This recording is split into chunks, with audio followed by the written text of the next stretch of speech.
তোমরা দেখে হয়তো বুঝতে পারছো এটা কিন্তু অনেকদিন আগের ভিডিও। সেই আমরা গিয়েছিলাম ডিসেম্বর মাসে বেনারসে ঘুরতে।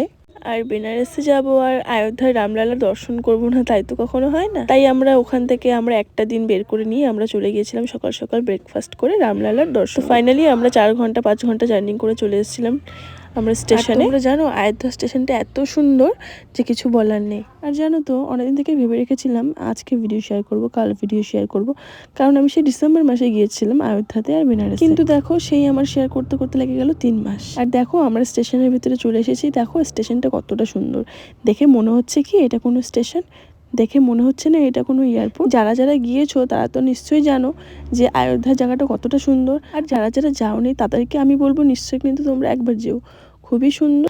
আর আমাদের অযোধ্যা স্টেশন থেকে কিন্তু রামলালার মন্দিরটা কিন্তু বেশ সামনাসামনিই ছিল, আমরা কিন্তু পায়ে হেঁটেই সেখানে চলে এসেছিলাম।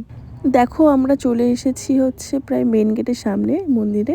তো এখান থেকে আমাদের অনেকটা হাঁটাহাঁটি করে যেতে হবে সেখানে। চলে এসেছিলাম গেটের সামনে। আর এই গেটের সামনেই সাইডেই সব কাউন্টার ছিল, সেখানেই আমরা আমাদের ফোন আমাদের পার্স সব জমা করে রেখে তারপরে আমরা চলে গিয়েছিলাম রামলালার দর্শন করতে। অনেক দিনের ইচ্ছে ছিল, আমি মুগ্ধ হয়ে গেছি রামলালার মুখটা দেখে সত্যি। তারপর আমরা সেখান থেকে প্রসাদ নিয়ে আমরা সঙ্গে সঙ্গে চলে আসি আবার ট্রেনে করে বেনারসিতে।